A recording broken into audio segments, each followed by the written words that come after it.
Our two leaders hanging on for as long as they can, but the time continues to drop, now down to 17 seconds in front of the field. It took a while for the break to go today because the peloton was so anxious after the breakaway got so much time yesterday, but once they got established, it was these two Frenchmen, Caron and Bouet, but now just about to be gobbled up by this field as they get ready to start the last climb of the day. Swing underneath the freeway there, and the climb will begin. And at the top, it's less than 10 miles to the finish. Pavel Brut, just at the bottom of your screen there for a moment, in the yellow jersey with the dark blue shorts of Katusha. He's the race leader, but starting this climb a long way down, and that is not the ideal situation. Now BMC coming to the front. Here are the numbers for the climb. Maximum 13%, and it averages just over 7% most of the way. A 2.3-mile climb, Category 1, here at the Tour de Romandie. Along with BMC, the Radio Shack squad has also come to the front. Yanni Brockovich, second wheel there, racing well so far in the Tour of Romandie, looking to do something. Cadel Evans right there, about 4 riders back. He's a BMC man with the rainbow stripes on his sleeve, and of course the black and red there. Gaps already opening up in the peloton in the first couple of 100 meters. Some dark clouds in the distance as well. It looks like the rain has stopped, but the road is still very wet. Well, as far as Cadel and Brockovich, they're only separated by less than 17 seconds in the general classification, so some of the top names are clustered together, and this could be quite a sorting out here as the break is brought back. Yes, that's the rider on the left in the dark blue, Christophe Caron, just getting caught now. Maxime Bouet just a little bit ahead of the rider he was with throughout the day, but it's Radio Shack now on the front of the peloton, setting a very tough tempo. And it looks like the light blue jerseys of Astana also moving into position. It'll be interesting to see how Tony Martin handles this, one of the very best time trialists in the business, with a time trial in a couple of days. And a time trial on the penultimate day, very hilly in nature. It's quite long, so that'll further define the general classification, but today could also bring a big shakeup as well. Branislav Samalau wearing the sprinter's jersey for Movistar. He was in the break yesterday on stage number 1. Fairway down the line and gaps opening up. Not the ideal position to be in. You want to be right up there at the tip of the spear if you're going to have a chance. And this climb is going to go on for a couple more miles, and it's going to get steeper and more difficult as we get higher, closer to the summit. But remember, climbing is not finished at that point. Last kilometer does go uphill. There's also a little bump with about 3K left to go. There is the yellow jersey of overall leader Pavel Brut for Katusha. Trying to hang tough. Remember, he's got a lead of 1 minute over Alexander Kovalchuk, but he's got over 2 minutes on some of the top GC names. And the Liquigas Cannondale rider moving up the right-hand side of the road, chasing Tony Martin of HTC High Road. Tony Martin putting the hammer down currently, looking behind him. When Tony Martin goes, well, you know there's going to be some suffering chasing him down. He had a great Paris-Nice earlier in the year. He's hoping to be one of the leaders of the HTC team for the Tour de France, so Tony Martin needing to do something big here. He's got a little bit of a disadvantage in the overall standings. Pavel Brut moving into position there, so Pavel Brut's at least putting in a defense of the yellow jersey, joined by one of the Liquigas Cannondale men. Try to get a number on that rider, and we'll see who it is that's come across. Sylvester Smid is the rider from Liquigas Cannondale on the front. So another breakaway now, reorganized after the two were caught, and that's Tony Martin, winner of Paris-Nice earlier, from the HTC, on a big attack now. Still a pretty big group, and let's see if riders are content with the tempo being made by the Astana team in light blue, or that there will be some more attacks. But this is a very serious move now by Tony Martin. Tony Martin 2.5 minutes back on the general classification. Sylvester Smid on just about the same time as his teammate Ivan Basso at over 3 minutes back. They are on the Category 1 climb, the third of the 3 categorized climbs here on stage number 2. When the bugle calls, we will answer with the stories that make the Triple Crown come alive. Coverage of the Kentucky Derby begins May 4th on Versus, and watch the race May 7th on NBC. Here is Tony Martin pacing Sylvester Smid. A 2-man attack, but just seconds ahead of this main field. There's the yellow jersey of overall leader Pavel Brut on the left-hand side of the road. Appears to be struggling and going backwards on the Cat 1 climb. He's just about to get to the very back of the front group. He's almost last wheel. The rider just behind him is his teammate Vladimir Karpets. So Karpets trying to keep his eye on Pavel Brut. They might have a pretty desperate chase if Pavel Brut gets dropped on this climb, but he could still defend the jersey if he's close enough for a couple of his teammates to pace him back into the front. There's Cunego in the pink, and as we move up the line, Ian Chousty is the Movistar rider in dark blue and green, and he's having a good Tour of Romandie so far. And we'll get right up here. Cadel Evans there near the front. Very aggressive final climb of today's stage. And the Lamprey rider at the top in bib number 1, that was Simon Spilak, the defending Tour de Romandie champion from last year. And they're about to be brought back. Tony Martin looks over his shoulder. Now, it's always worth the try, but they never got more than a few seconds over the field. Astana with Alexander Vinokurov in tow near the front. Vino coming off a disappointing finish at Liège-Bastogne-Liège less than a week ago. Had that mechanical issue with 20 kilometers left to race. Even though he was feeling very good, so he hopes to take his form into this Tour de Romandie. This is Alexander Gavachuk of Lamprey wearing that Mountains jersey. Trying to catch back up to our leaders. Astana taking the responsibility for the pacemaking now. Back together in the front group. I think Vinokurov, he had good form in the classics, in the hilly classics. He was 4th in La Flèche Wallonne, so the legs were there, but he just did not have the luck having a mechanical on the Côte de la Redoute, one of the most difficult climbs in Liège-Bastogne-Liège. When you have the legs but not the luck, it really gives you some extra motivation, and he was good on the stage yesterday. So I think Alexander Vinokurov is feeling strong, and we'll see if he can put an attack in and put that man in the yellow jersey with the blue shorts into a little bit of trouble. Pavel Brut is almost the last man in the line of the front group, but he's riding very well to defend that jersey. He only has a mile or so of climbing left, so he can stay in that. He's starting to crack, though, and if there's another couple of accelerations at the front, it's going to be very tough for Pavel Brut to hold on to this group. Now look at how many riders are between him and the front of the field. Conditions drying, so Pavel Brut would be able theoretically to take some extra chances on the descent if he did happen to get detached from this big peloton. So the weather is swinging over to the race leader's advantage, but perhaps not the race course. Now you have to keep an eye on Vinokurov, because he could do some serious damage cutting into the lead of this man, Pavel Brut. Vino trailing by 2 minutes 4 seconds coming into the day. Vladimir Karpets doing a great ride, a really good climber, former white jersey winner of the Tour de France. So Vladimir Karpets knows his way around the mountain, but doing a great job keeping his eye on the very, very tired Pavel Brut and really starting to struggle now. Oh, Brut losing contact now. Put in such a big effort to win on a hilly stage yesterday, and now feeling the effects a day later. About 8 miles to go, and it's going to be a very tough 1 mile to the top of this climb for Pavel Brut, and you can see pedaling squares and just absolutely glued to the pavement. That is a very tough place to be. So Astana, Giox, Lamprey.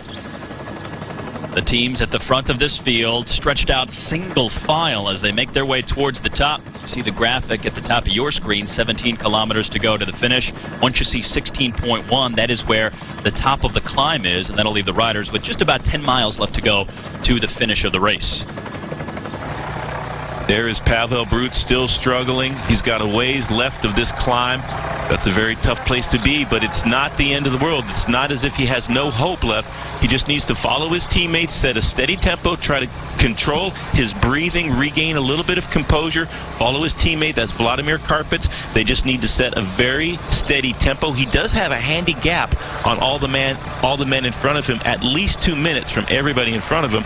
The other riders that are with him in the break, that were with him yesterday in the breakaway, have all been dropped previously. So Pavel Brut in your yellow jersey as race leader still has a chance to defend that jersey, but they're going to have to shepherd their energies and do an absolutely flat out scintillating descent and dash to the line. It might be that final few hundred meters that makes the difference, because it's a little bit of a kick up to the finish line. Now that's over half a minute that Brut looks to be down now. And that final kilometer, is going to be very difficult for a lot of reasons. Not only does it average 7.5%, but some very technical corners in there as well. And it actually starts to go up before you get to the 1K to go mark. So with just about a mile left of racing, the road will start to go up, and then it gets steeper as you get into that final kilometer. So when they get to the top of this Category 1, the climbing is not over by a long shot. All right, so with the clock counting, we'll see exactly how far back the yellow jersey is to the front of the field here. One advantage for the yellow jersey, there's a lot of riders between he and the very front of the bike race, and you can use those men to slingshot your way down the descent, and it sort of has a tendency to keep the group together and keep the gaps a little bit smaller. And so it's not all loss for the yellow jersey, but Pavel Brut and his last teammate Vladimir Karpets are going to have a very tough chase to the finish line. And here comes Pavel Brut in the yellow jersey up to the top of the last categorized climb of the day. It's going to be over 40 seconds back of the field. Can he bring it back on the descent? Minimize the losses here because the front is flying with just about 10 miles left to go on the third day of racing at the Tour de Romandie. Just inside of 14 miles left to go to the finish, and this is the front of the race on much drier roads right now, and things starting to really break up. Various groups forming on the road, and this is a very small group at the front. That is Linus Gerdemann on the right-hand side of the road, but now another rider up the left-hand side, his Leopard Trek teammate making the move. Leopard Trek on the attack now. Linus Gerdemann had a little bit of an advantage. This is a rider from the Leopard Trek squad. Still looking for some results on the season, so they've been very aggressive throughout this descent. Things coming back and stretching out, and this looks like Thomas Rohrager from the Leopard Trek squad, an Austrian bike racer, but they got to get something done here on today's stage. A lot of teams looking for results. Katusha was having a very bad season until Pavel Brut won yesterday, says. Things regrouping a little bit on the descent, so an advantage for our overall race leader, Pavel Brut. He might have a chance. About 5.5 miles to go now before the finish, and that is Thomas Rohrager trying to get something started here with inside of sight of the finishing town of Romandie. Now the Austrian over 2 minutes down in the general classification. Another rider coming across, but look at this group of riders at the bottom of your screen. They're just a few seconds back. 10-second time bonus, all on the line at the second time bonus at the finish line. So a lot up for grabs on the stage. Garmin Cervello joining the attack by Rohrager now. Now remember, that last kilometer goes uphill, averaging 7.5%, and they will have already seen that climb and the finish 2 previous times today. They've been doing 3 big loops around this area, starting and finishing the stage in the town of Romandie. So they've already passed through the finish line itself 2 times today. The next time through will be the actual finish of the race. Might very well be David Miller on the front there attacking. Being joined by a Euskadi rider now. Didn't do anything to defend the lead and trying to get something started on the stage. Now the aggression will swing the advantage over to the attackers and away from Pavel Brut. So Pavel Brut, now that the finale has started, we're inside of 5 miles before the finish line, and a very aggressive stage. Could be Kreuziger there, the Astana rider, covering this little move here from the Euskaltel, Leopard Trek, and Garmin Cervello squad. Now, Kreuziger lost a lot of time yesterday, over 5.5 minutes back on the general classification now. Now, Rohrager is joined by Peter Stetina of the Garmin Cervello team. The Colorado native has made this move. One of the new stars of American cycling, Peter Stetina. Great to see him in the breakaway here this close to the finish line. Another Garmin rider closing that gap. Very aggressive finale, and when this big of a group senses that there's a chance to win and there's no sprinters in the field, then you have a very chaotic finale, and the last 4 or 5 miles are going to be awesome. Now Peter Stetina now getting a gap on the other riders who he was attacking with, so things coming fast and furious, getting chaotic. Leopard Trek responding, Lampre, Astana. Very little control over the front end of the bike race. No teams with enough riders to control the finale and do the big lead out. Also, these are heavy-duty roads. These are not flat roads. Even though they're not categorized climbs, they are still false flats and tricky descents. So a really exciting finale. Peter Stetina, great riding for the Cervelo. New pro and a new name to reckon with in professional cycling. He had a good prologue. He also rode well yesterday's stage at the top of that, climbing that mountain. Damiano Cunego joining him. Whenever Damiano Cunego's in the front, and another attack here, that is Tom Danielson. So the Americans on Garmin having a great stage out on the roads of the Tour of Romandie. A couple of Colorado boys making a move. Stetina, now Tom Danielson, and he's getting some daylight here. Olivier Zog was also making the move for Leopard Trek. We saw Cunego there. Peter Stetina was by himself for just a moment. Now it's Tom Danielson at the front of the race. He's the one on the right-hand side of your screen. A BMC rider trying to come across. It's stretched out single file behind. The pace is high with 7K left to go.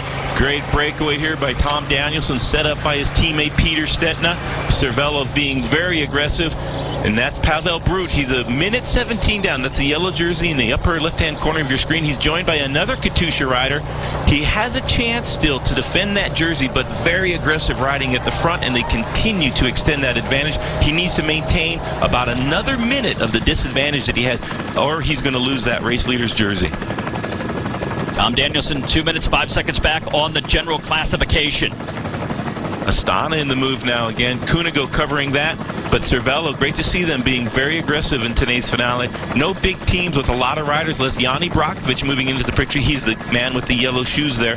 And there's Cadel Evans just at the bottom of the screen, monitoring these aggressive moves, these breakaways, and staying very close to the front.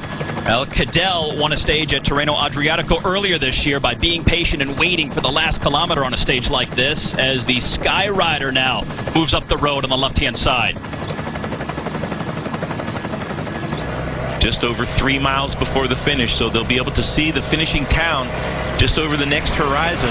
Movistar rider with the green helmet trying to come across to the man from Sky, and a very small front group now. So anybody from that group has a chance to win this stage, so there will be a lot of aggressive riding before the finish line. Perhaps a small group or one rider getting the initiative. And on this stage, it might not be a question of brute strength. It might be a question of tactics and having the perfect move at the right time. Timing is going to play a critical role. Timing your attack at just exactly the right moment. Perhaps you gamble a little bit and hope that all of these attacks come back together, and then launch your attack with inside of the finish line. Inside of 4 miles left to go to the finish of a wild stage 2 at the Tour de Romandie. Sky on the move, but other riders right behind. The attacks are coming fast and furious. Dario Cioni, the Italian, at the front of the race as we come down to the final few miles. As we bring you back, at the top of your screen, the 4 riders at the front of the race. Dario Cioni, the rider from Sky, going on a big move. Now he's been joined. Cervelo, another AG2R rider, and a Movistar man moving into the breakaway now. 4 in the front, inside of 3 miles to the finish line. And here is the gap to the yellow jersey counting off the screen. Well, we won't worry about that. The yellow jersey is a long ways down. But inside of 3 miles now before the finish, there's a long, gradual, sweeping descent on good roads, and then a very tricky final 3/4 of a mile before the finish line. Once they get to the red kite and 1,000 yards before the finish, things get very dicey in the village of Romandie before a slight ascension up to the finish line. And they are trying to get as much of a gap as possible before that final uphill begins. That starts just inside of a mile left to go to the finish itself. And there is the group at the bottom of your screen that is chasing that 4-man break that's formed here in the final miles of stage number 2. Several lead changes over just the course of the last few miles itself. Well, the riders in the breakaway might have one teammate in the field, and it'll be the teams that miss the move that will do the chasing.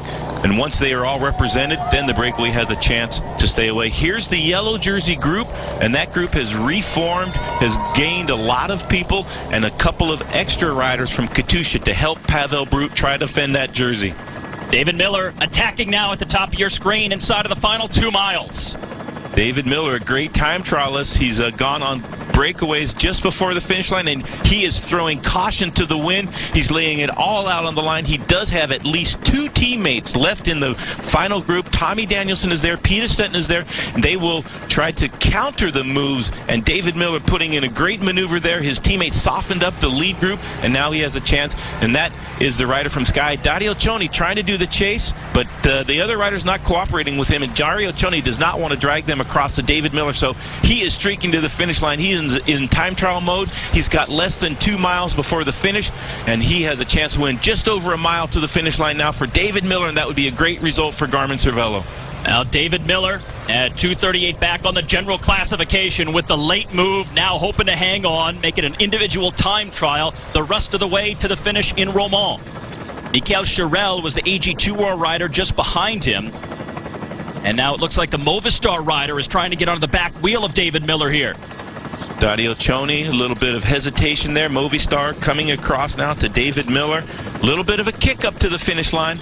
Timing is going to be everything on this. Here's the main group with most of our contenders. Damiano Cunego, second wheel, found a teammate. Alexander Vinokurov looking very menacing there in the light blue jersey on third wheel. Cadel Evans is there, as well as Yanni Brakovic.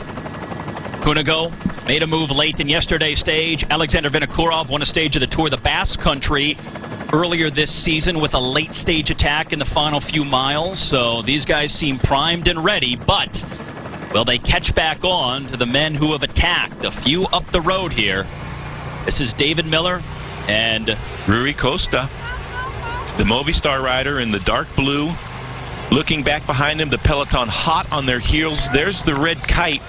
Just 1,000 meters, 3/4 of a mile to the finish. It's going to level off here for a little bit, but then it gets very technical, and there is a little bit of a kick up to the finish line. So that will favor the breakaway, but I have a feeling the peloton is hot on their heels.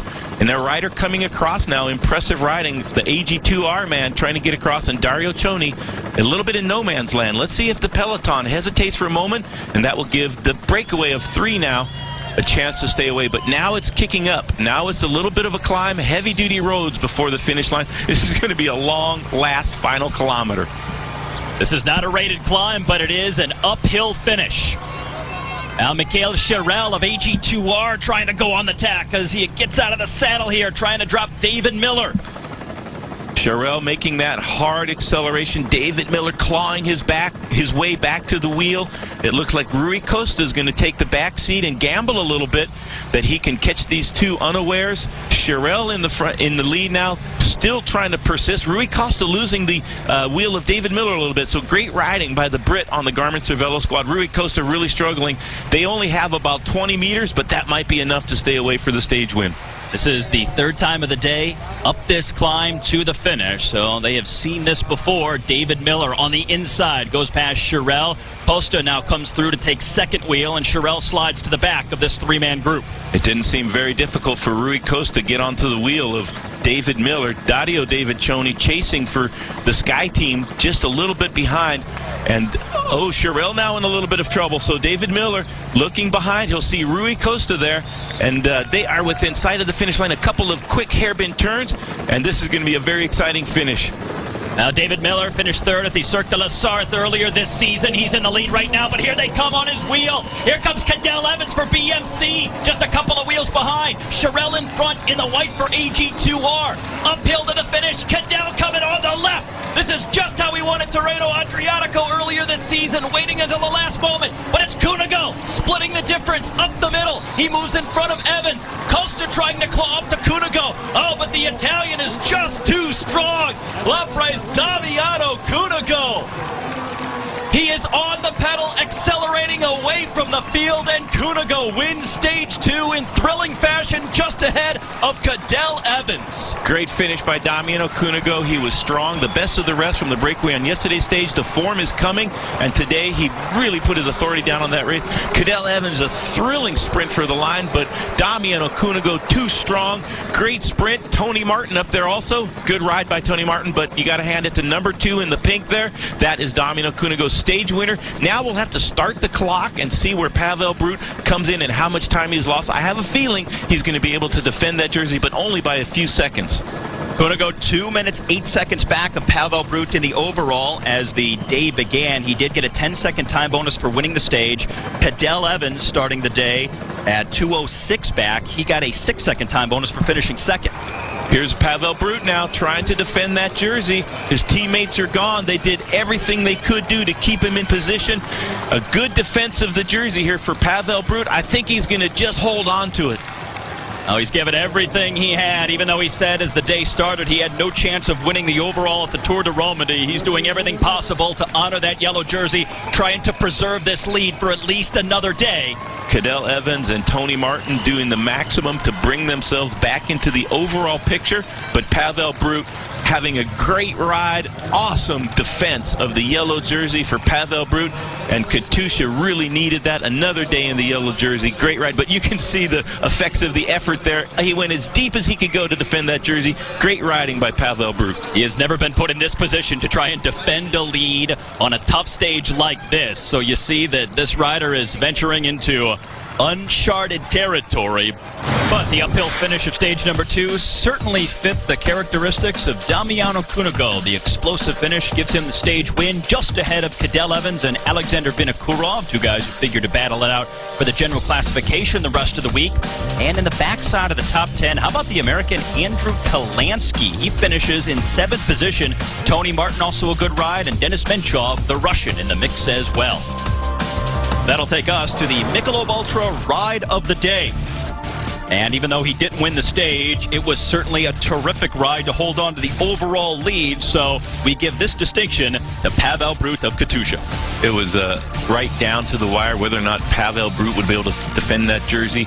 You could see the effort required to do so. He was absolutely spent at the finish line. His city was in ruin, but he did maintain that yellow jersey. We'll see how long he can hold it. Great riding by Pavel Brut. Damiano Cunego. Big effort right at the finish to win stage number 2, his 3rd victory of this season. He also won a stage at the Giro de Sardinia and the Giro del Appennino. And he beat some pretty big names there at the finish. Cadel Evans, Alexander Vinokurov were both coming hard, but clearly Cunego was the strongest right at the end when it counted most. Perfect timing by Il Piccolo Principe, the Tiny Prince. Damiano Cunego, a pretty disappointing classics campaign. He's been solid in those in the past, but now he has redeemed himself with a great stage win here at the Tour of Romandie on stage number 2, and the timing of his sprint was absolutely perfect.